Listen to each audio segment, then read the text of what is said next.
आज का हमारा सेकेंड लेक्चर है ऑन FA1 L2। अच्छा, हमने पिछली दफा किया था अकाउंटिंग इक्वेशन। हमारा अकाउंटिंग इक्वेशन क्या है? Asset is equals to capital plus liabilities. ये मैंने अपने पिछले वीडियो में एक्सप्लेन किया था कि ऐसा कैसे हो सकता है। ठीक है, कि एसेट, बिजनेस के एसेट्स जो हैं वो हमारे कैपिटल और लायबिलिटीज के बराबर कैसे हो सकते हैं। अगर आपको ये समझना है तो आप मेरी पिछली वीडियो चेक कर सकते हैं, व्यू कर सकते हैं। अच्छा, आज हम थोड़ा सा इसके बारे में बात करेंगे, अकाउंटिंग डॉक्यूमेंट्स के बारे में। अकाउंटिंग डॉक्यूमेंट्स ये तमाम के तमाम डॉक्यूमेंट्स हैं जिनको मैं एक्सप्लेन करूंगी कि ये क्या है, क्या किस जगह पे यूज़ होते हैं और इनके नाम क्या है। क्योंकि हम यूजुअली डे टू डे अपनी लाइफ में ये तमाम चीज़ों से हमारा वास्ता तो पड़ रहा होता है और हम जानते भी हैं, लेकिन हम उनके नाम से वाकिफ नहीं होते, उनके नामों से वाकिफ नहीं होते। Appropriate accounting documents. Okay, number 1, हम इन तमाम डॉक्यूमेंट्स को समझने के लिए एक एग्जाम्पल लेते हैं। An example is of a supermarket. आप यकीनन सुपरमार्केट गए होंगे शॉपिंग के लिए, ग्रोसरी के लिए, तो आप वहाँ पे कुछ ना कुछ खरीद के आते होंगे, लाइक राइस, आटा, एग्स, ब्रेड और वगैरह वगैरह। इस तरह की चीज़ें वहाँ पे अवेलेबल होती हैं। तो सुपरमार्केट्स में क्या सिस्टम क्या चल रहा होता है? कभी आपने ऑब्जर्व किया कि वहाँ पे जो बिजनेस, जो ओनर है उस सुपरमार्केट का, वो किस तरह उस सुपरमार्केट को चला रहा होगा, वो किस तरह चला रहा होगा? पहले तो हम देखते हैं कि सुपरमार्केट का बिजनेस चलाने के लिए हमें किन चीज़ों की ज़रूरत है। नंबर 1, जगह की ज़रूरत है। नंबर 2, हमें उन तमाम ग्रॉसरी आइटम्स की ज़रूरत है जो हम अपने सुपरमार्केट में रखना चाहते हैं।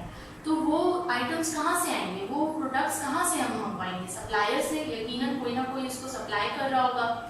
और अगर हम उस मार्केट में न्यू हैं, यानी हम एक नई सुपरमार्केट खोल रहे हैं, तो वो सुपरमार्केट खोलने के लिए हमें चाहिए ग्रॉसरी लेने के लिए हमें चाहिए सप्लायर। अब हम नए हैं चुके मार्केट में, तो हमें पता नहीं है, आइडिया नहीं है कि कौन सा सप्लायर कितने में देता है माल और कहाँ कहाँ पे देता है, कब पहुँचाता है, कितना क्रेडिट टर्म होता है हर सप्लायर का।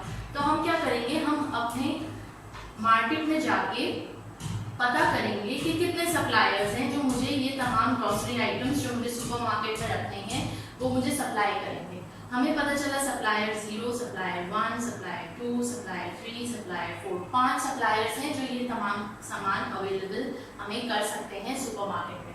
तो हम इन तमाम को कॉन्टैक्ट करेंगे और हम बोलेंगे हम सुपरमार्केट खोल रहे हैं, हम फला सुपरमार्केट से बोल रहे हैं और हमें ये तमाम आइटम्स चाहिए। अब जो भी प्रोडक्ट्स है वो लिस्ट उसकी हम उसको भेज देंगे कि ये लिस्ट है हमारे प्रोडक्ट्स की जो हमें चाहिए आपसे। तो आप हमें एक कोटेशन भेजें और बताएं कि आप हमें ये तमाम प्रोडक्ट्स किस प्राइस में देंगे और कितना क्रेडिट टर्म देंगे उस पर।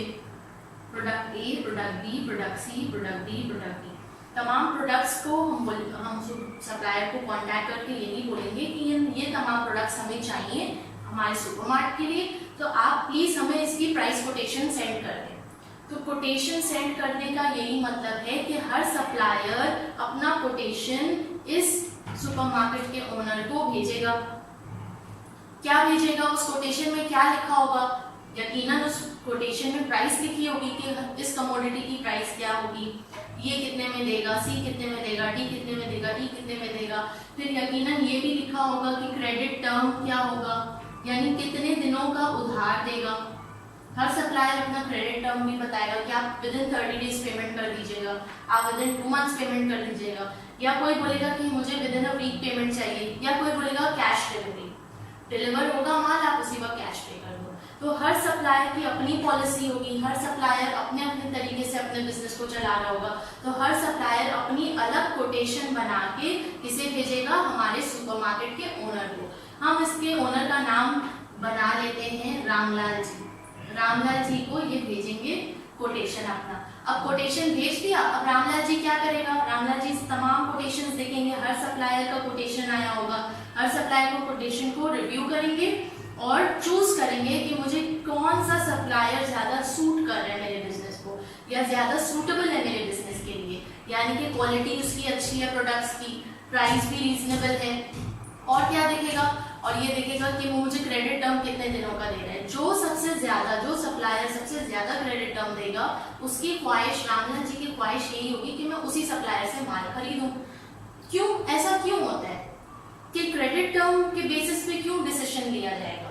यकीनन क्वालिटी के बेसिस पे तो लिया जाएगा, क्वालिटी के बेसिस पे भी लिया जाएगा और प्राइस के बेसिस पे भी लिया जाएगा, लेकिन इसके अलावा जो तीसरी चीज देखी जाएगी वो होगी क्रेडिट टर्म। क्रेडिट टर्म का क्या मतलब है? मतलब कितने दिन में आप पेमेंट कर सकते हो।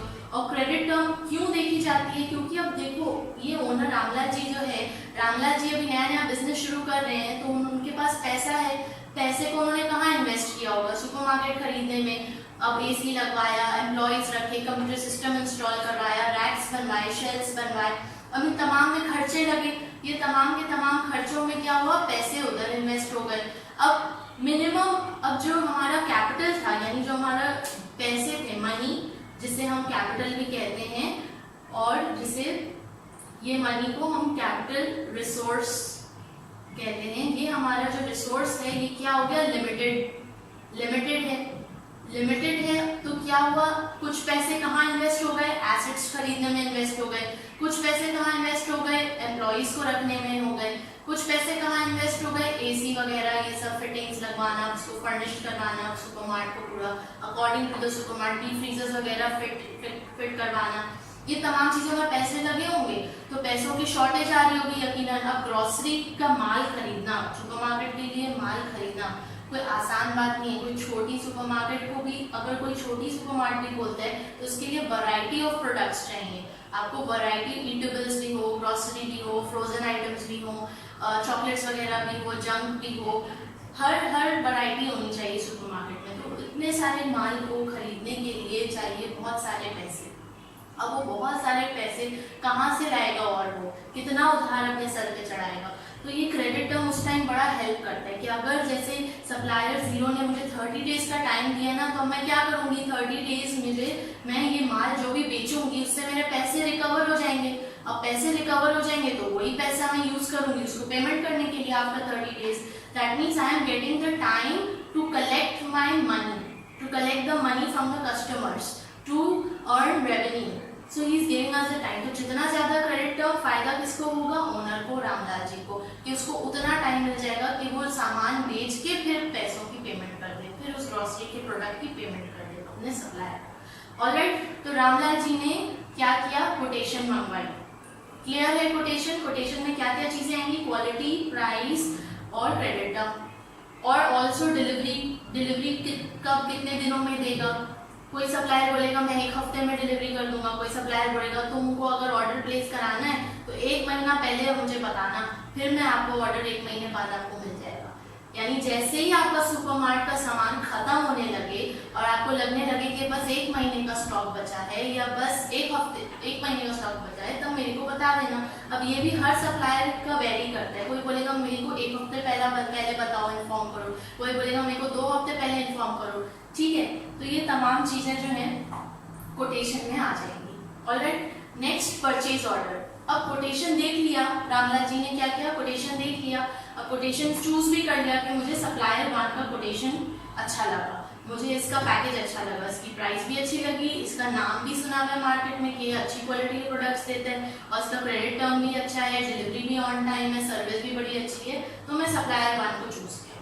अब रामलाल जी ने सप्लायर 1 को चूज किया, तो सप्लायर 1 को फिर उसने परचेज ऑर्डर सेंड किया कि मुझे कितनी क्वांटिटी, मुझे 10 यूनिट्स ऑफ ए चाहिए, 1000 यूनिट्स ऑफ बी चाहिए, 1500 यूनिट्स ऑफ सी चाहिए, 2000 यूनिट्स ऑफ डी चाहिए। जो भी है वो डिटेल में बताएगा मुझे कौन सा प्रोडक्ट, कितना प्रोडक्ट और कौन से कलर में, किस वैरायटी में, किस रेंज में चाहिए। ऑलराइट, इसको कहते हैं परचेज ऑर्डर। ये परचेज ऑर्डर बना के किसको भेज देगा?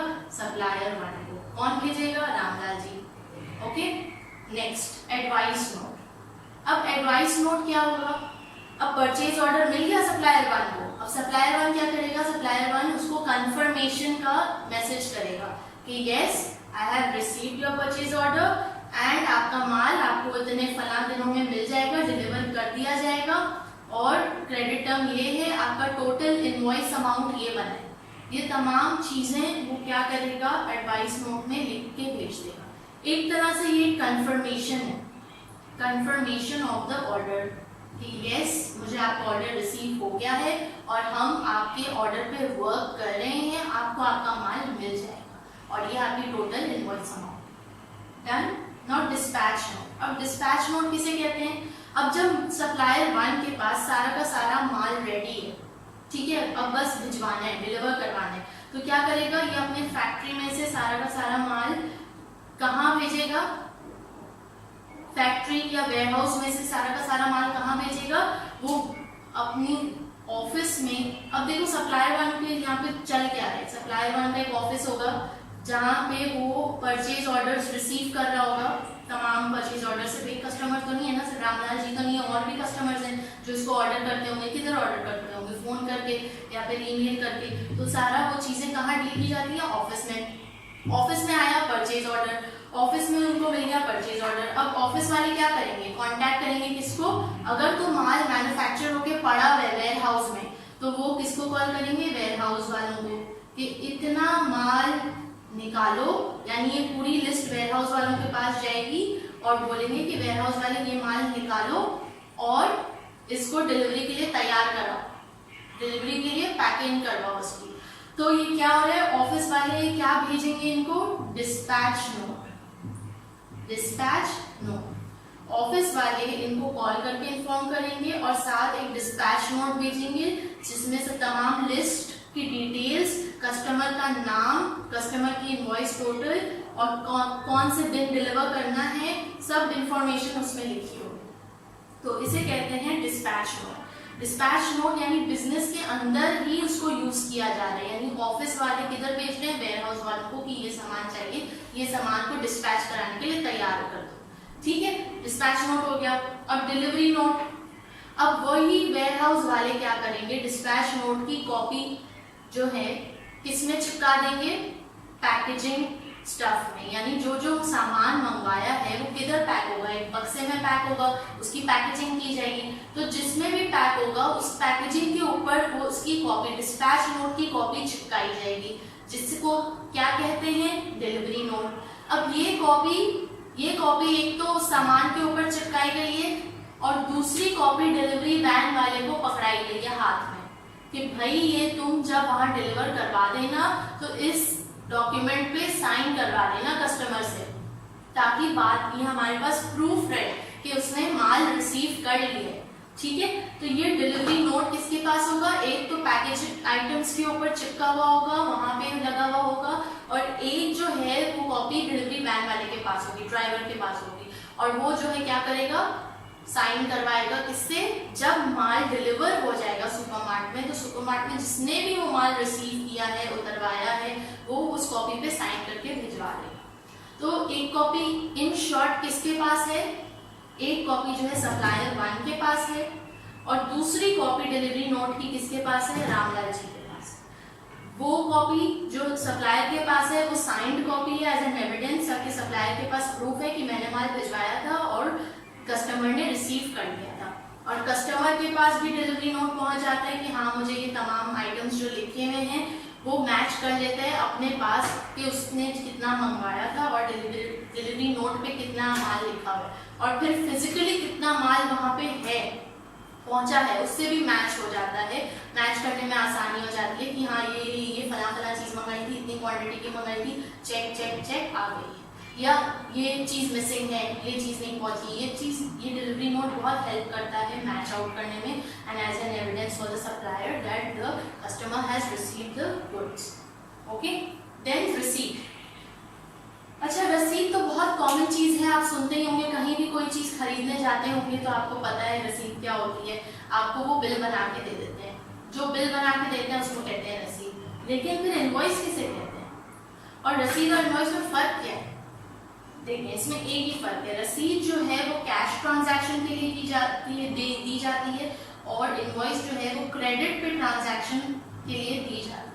अब जैसे ये सप्लायर ने क्या किया है, माल किसको बेचा है? रामलाल जी को बेचा है ना, माल ट्रांजैक्शन हुई है।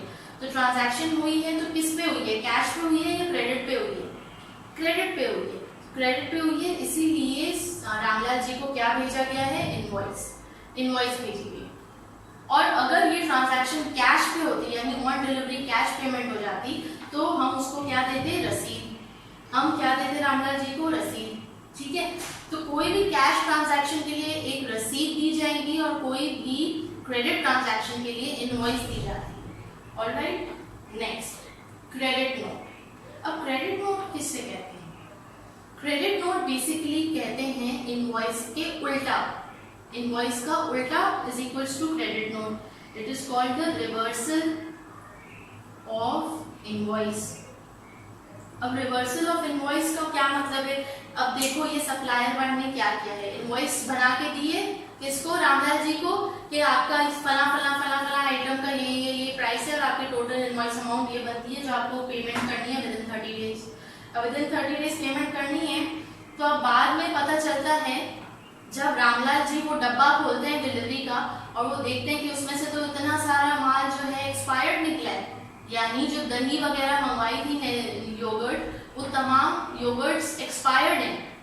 कोई भी गुड्स हो, कोई भी एक्सपायरी गुड्स हो, योगर्ट हो गई, ब्रेड हो गई, कोई भी चीज जो मंगवाई है और वो पहुंची है, वो उन्होंने खोला है और देख रहे हैं कि पूरा ये तो एक्सपायर्ड माल है, ये तो कैसे हम बेचें, तो अभी से इससे बदबू आ रही है।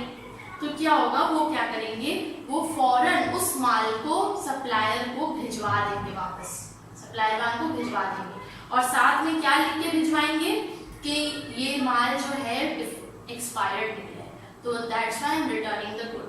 भिजवा दिया।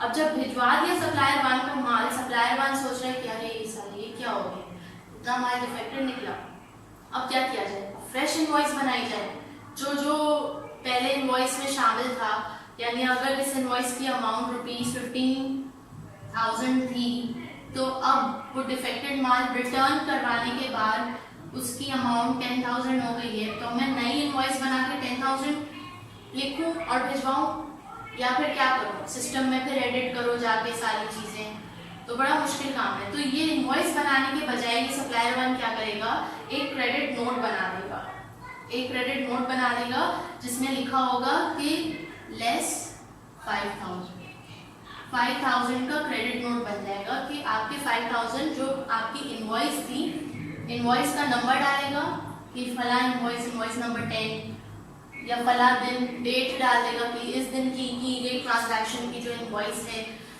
उसका क्रेडिट नोट है कि 5,000 रुपीज कम किए जा रहे हैं आपके। तो क्या हो गया, ये क्रेडिट नोट किसको भिजवाएगा? रामलाल जी को। किसको भिजवाएगा? रामलाल जी को। ये क्रेडिट नोट किसके पास जाएगा? रामलाल जी के पास। कौन भिजवा रहा है? सप्लायर भिजवा रहा है। क्यों भिजवा रहा है? अमाउंट कम करने के लिए भिजवा रहा है। कौन सी अमाउंट? इनवॉइस की अमाउंट कम करने के लिए भिजवा रहे हैं किसको? रामलाल जी को। ठीक है, इसे कहते हैं क्रेडिट नोट, इसको रिवर्सल ऑफ इनवॉइस भी कहते हैं। अच्छा, क्रेडिट नोट बहुत सारी वजह से भेजे जा सकते हैं। यहाँ तो केस था कि डिफेक्टेड माल निकला, बहुत जगह केस होता है कि हमें तो माल रिसीव ही नहीं हुआ, हमने फला फला माल का ऑर्डर प्लेस किया था तो रिसीव ही नहीं हुआ, तो भिजवाओ, तो या भिजवाओ माल, या नहीं है तो फिर क्रेडिट नोट भिजवाओ, कम करो इनवॉइस की पेमेंट टोटल। ठीक है, नेक्स्ट डेबिट नोट किसे कहते हैं? डेबिट नोट कहते हैं, अब देखो इसमें क्या हो रहा है, इसमें कैश हमारी इनवॉइस का टोटल, इनवॉइस की अमाउंट कम करने के लिए हम क्रेडिट नोट भेज रहे हैं। डेबिट नोट क्यों भेजा जाता है? डेबिट नोट भी सप्लायर भेजेगा किसको? कस्टमर को। और डेबिट नोट क्यों भेजेगा? इनवॉइस की अमाउंट बढ़ाने के लिए। क्या करने के लिए?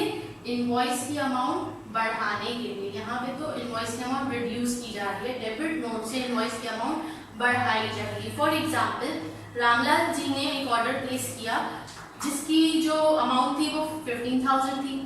ठीक है, अब 15,000 के बाद क्या होता है कि वो उसको याद आता है, अरे फला आइटम तो मंगवाया ही नहीं, या फला आइटम तो वो भेजना भूल गया, तो वो फौरन सप्लायर वन को कॉल करेगा और बोलेगा मैंने परचेज ऑर्डर में XYZ गुड्स मंगवाए थे, तुमने नहीं भेजे, तुमने गलती से नहीं भेजे, तो वो मुझे भिजवाओ, अभी के अभी भिजवाओ।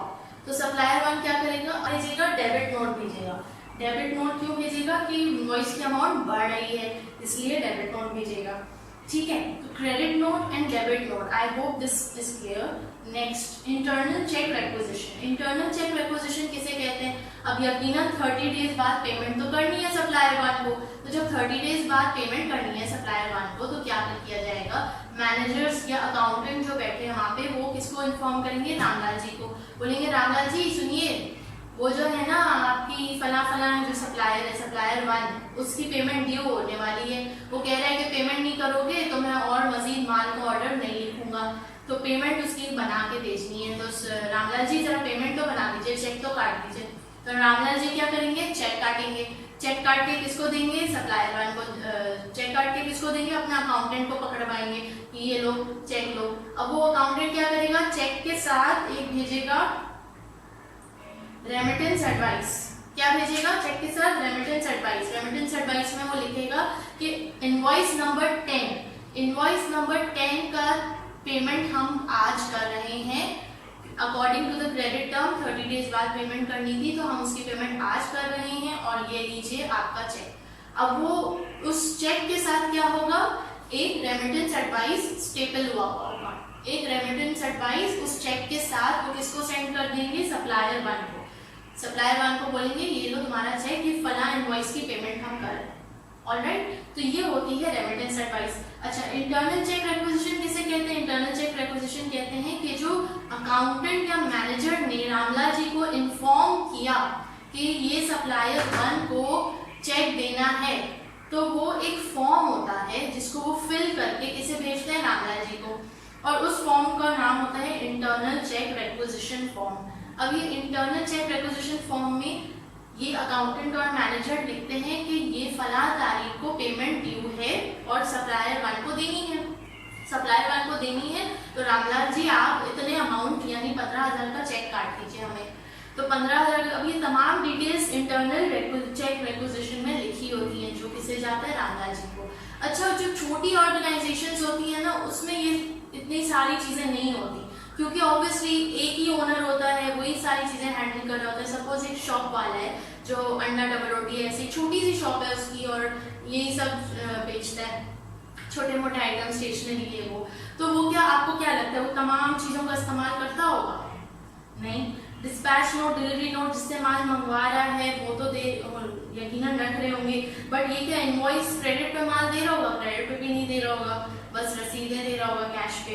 और इसमें credit note, debit note, internal check requisition का तो कोई नहीं, वही ओनर है, उसी ने पेमेंट करनी है, सप्लायर को डायरेक्ट कर देगा, इसमें चेक रिक्विजिशन की क्या जरूरत है, राइट। तो छोटे बिजनेसेस में इतने सारे डॉक्यूमेंट्स नहीं आते, बट जैसे जैसे बिजनेस बड़ा होता जाता है या उसमें बहुत सारे लेयर्स ऑफ मैनेजमेंट होती हैं या उसमें बहुत सारे एम्प्लॉयज़ होते हैं, बहुत सारा एक बड़ा सिस्टम होता है, मैन्युफैक्चरिंग डिपार्टमेंट अलग है, एडवर्टाइजिंग डिपार्टमेंट अलग है, कस्टमर डीलिंग डिपार्टमेंट अलग है, आपका सेल्स सर्विस डिपार्टमेंट अलग है। तो ये तमाम के तमाम डिपार्टमेंट्स, जब बहुत सारे डिपार्टमेंट्स हो जाते हैं तो फिर इन चीज़ों में फिर बहुत फॉर्मल तरीक़ों से एक दूसरे से कांटेक्ट किया जाता है, इंफॉर्मेशन दी जाती है। तो फॉर्मल वे में वो इंटरनल चेक रिक्विजिशन बना के रामलाल जी को अकाउंटेंट या मैनेजर भिजवाएगा और फिर रामलाल जी चेक भिजवा उनको दे देंगे कि भाई आप पेमेंट आगे कर दो।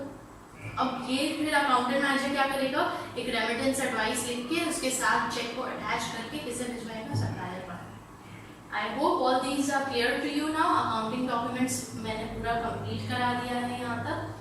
अब हम नेक्स्ट टॉपिक पे मूव ऑन करते हैं, that is called primary books of accounts. Primary books of accounts किसे कहते हैं? अब देखो, ये तो हम पिछले वीडियो से ही समझते आए हैं कि कोई भी बिजनेस को ज़रूरत क्यों पड़ती है अकाउंटिंग की, या किसी भी बिजनेस को ज़रूरत क्या पड़ती है कि वो अपने हर ट्रांजैक्शंस को रिकॉर्ड करे। नंबर 1 एरर से बचने के लिए, नंबर 2 ताकि वो भूले नहीं, अगर किसी से लेन देन बाकी है, पेमेंट करनी है या रिसीव करनी है तो लिख लेने से याद रहता है। अच्छा, छोटे बिजनेसेस इनफॉर्मल तरीक़ों से लिख लेते हैं, एक छोटी सी उनके पास बिल बुक होगी या रसीद की किताब होगी, उसमें लिख लेंगे। और जो बड़े बड़े बिजनेसेस होते हैं, बिग लेवल्स पे होते हैं, उनके पास प्रॉपर हर चीज़ की किताब होती है, हर चीज़ को डॉक्यूमेंट करने की अलग किताब होती है, जिसे कहते हैं प्राइमरी बुक्स ऑफ अकाउंट्स। पहली किताब बिजनेस है, मेरा बिजनेस है, मैंने कोई चीज़ बेची, मैंने ये मार्कर बेचा, तो मैं फटाफट कहाँ लिखूंगी, sales day book. Sales day book में इसको रिकॉर्ड कर लूँगी कि मैंने आज एक मार्कर बेचा ₹10 का। कहाँ रिकॉर्ड किया? सेल्स डे बुक में। अब ये मार्कर कस्टमर लेके गया और देखा तो सूखा है, ये तो लिखता ही नहीं है, तो वो वापस भागा आएगा और बोलेगा कि भाई इसको वापस ले लो, मुझे नहीं चाहिए ये मार्कर, या मुझे इसको बदल के दो। तो अगर वो बोलेगा मुझे नहीं चाहिए और मेरे पैसे वापस करो, तो मुझे करने पड़ेंगे उसके पैसे वापस। और मैं क्या लिखूंगी, इधर रिकॉर्ड करूंगी इस ट्रांजैक्शन को सेल्स रिटर्न डे बुक में, कि एक मार्कर जो मैंने बेचा था वो खराब निकला, तो उसकी सेल्स रिटर्न डे बुक ₹10 वापस। ठीक है, सेल्स रिटर्न डे बुक में रिकॉर्डिंग आ गई। फिर परचेज डे बुक, अब मैंने ये मार्कर की ऑर्डर करवाया, कहाँ से? सप्लायर से। मैंने बोला मुझे 100 मार्कर्स का डब्बा ला के दो, 100 मार्कर्स का डब्बा उसने ला के दिया, तो क्या हुआ, बिजनेस ने, मेरे बिजनेस ने परचेज किया। क्या परचेज किया? ये कार्टन ऑफ मार्कर्स।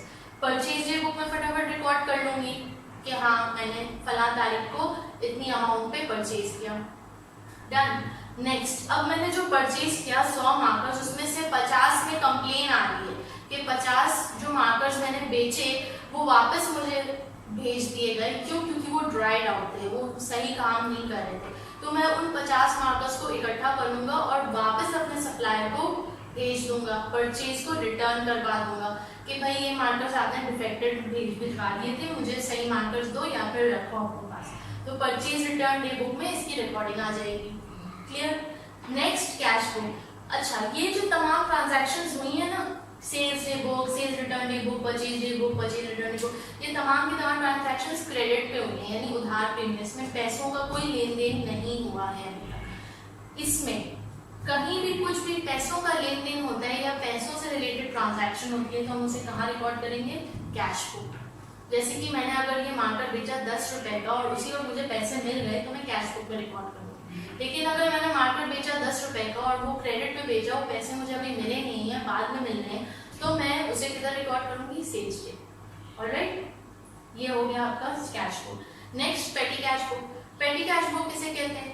पहले तो ये समझना पड़ेगा पेटी कैश किसे कहते हैं। पेटी cash basically small amount of money, small amount of money spent or expensed for day to day small items, small expenses। यानी पेटी कैश बुक किसे कहते हैं? पेटी कैश इसे कहते हैं कि हम रोजमर्रा बिजनेस चलाने के लिए, हमें रोजमर्रा के लिए छोटी अमाउंट ऑफ मनी की जरूरत होती है, एक कम अमाउंट ऑफ मनी की जरूरत होती है। सपोज 1000 रुपए। हर बिजनेस का ये वेरी करता है और her nature of the business के हिसाब से चलता है। जैसे कि अगर मेरी ज्वेलरी की शॉप है, मेरी ज्वेलरी की शॉप है तो मेरे पास कस्टमर आएगा, मैं उससे चाय पानी पूछूंगी ठंडा गर्म लेंगे कुछ लेंगे आप, तो वो बोलते हैं हाँ मुझे भी कोल्ड ड्रिंक चाहिए, तो वो कोल्ड ड्रिंक मंगवाते हैं फटाफट शॉपकीपर के, भाई ला दो। अब वो जो मंगवाते हैं वो पैसे कहाँ से निकालेगा? वो पेटी कैश बॉक्स में से निकालेगा। पेटी कैश बॉक्स यानी रोजमर्रा के छोटे मोटे खर्चे पूरे करने के लिए इस्तेमाल किया जाता है। अब रोजमर्रा के छोटे मोटे खर्चे अलग तरह के होते हैं, जैसे कस्टमर्स को ड्रिंक्स वगैरह, चाय पानी, या फिर अपने एम्प्लॉइज को रिक्शे का भाड़ा दे दिया, या फिर कोई कस्टमर के पास चेंज नहीं होता तो उसमें से चेंज निकाल के दे दिया। तो ये रोजमर्रा के खर्चों के लिए पेटी कैश बॉक्स की जरूरत पड़ती है। ये बिजनेस टू बिजनेस वेरी करते हैं, alright, nature of the business पे भी डिपेंड करते हैं। तो ये इससे रिलेटेड जो भी ट्रांजैक्शन होगी वो मैं कहाँ रिकॉर्ड करूंगी? पेटी कैश बॉक्स।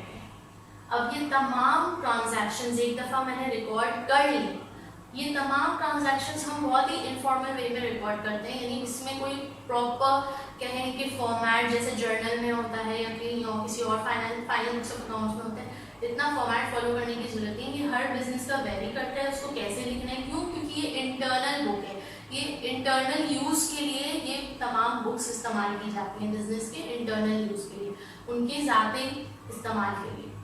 अब वो जैसे भी रिकॉर्ड कर लें। अब शॉप वाला है उसके बाद छोटी सी किताब होगी, कोई बड़ी शॉप वाला है उसके बाद बड़ी सी किताब होगी, कोई बहुत बड़ा बिजनेस है किसी का तो उनके पास ये सारी किताबें होंगी, कोई छोटा बिजनेस है तो हो सकता है उसके पास सिर्फ ये कैश बुक हो सकता है उसके पास सिर्फ सेल्स डे बुक हो, कोई भी it depends upon the nature of the business.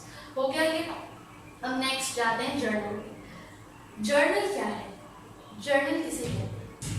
अब जैसे मेरे पास कस्टमर आया मार्कर खरीदने के लिए, तो अब मैं जर्नल बनाने बैठ जाऊंगी क्या कि मैं अब इसको जर्नल बनाऊं, अच्छा मार्कर दे दिया, कैश ले दिया, डेबिट करूं, क्रेडिट करूं, एक प्रॉपर फॉर्मेट बनाऊं और फिर जर्नल में पोस्टिंग करूं। नहीं, ऐसे तो नहीं हो सकता। आप कस्टमर को वेट तो नहीं करा सकते। आप फटाफट क्या करोगे? सेल्स डे बुक में रिकॉर्ड करोगे मार्कर बेचा, अगर कैश बेचा कैश बुक में रिकॉर्ड करोगे कैश में मार्कर बेचा।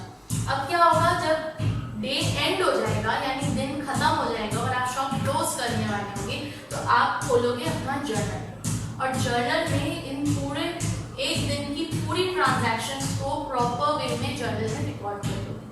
जो चीज़ डेबिट में डालनी है डेबिट में डालोगे, क्रेडिट में डालनी है क्रेडिट में लेके जाओगे, फॉर्मेट प्रॉपर बनाओगे और प्रॉपर अकाउंटिंग रिकॉर्ड मेंटेन करोगे। अच्छा, अब ये जर्नल भी हर बिजनेस नहीं बनाता। क्या तुमने कभी फ्रूट वाले ठेले वाले को देखा है बैठ के जर्नल बनाते हुए? या कभी तुमने उसके पास कोई सेल्स डे बुक या परचेज डे बुक या कैश डे बुक भी देखी होगी?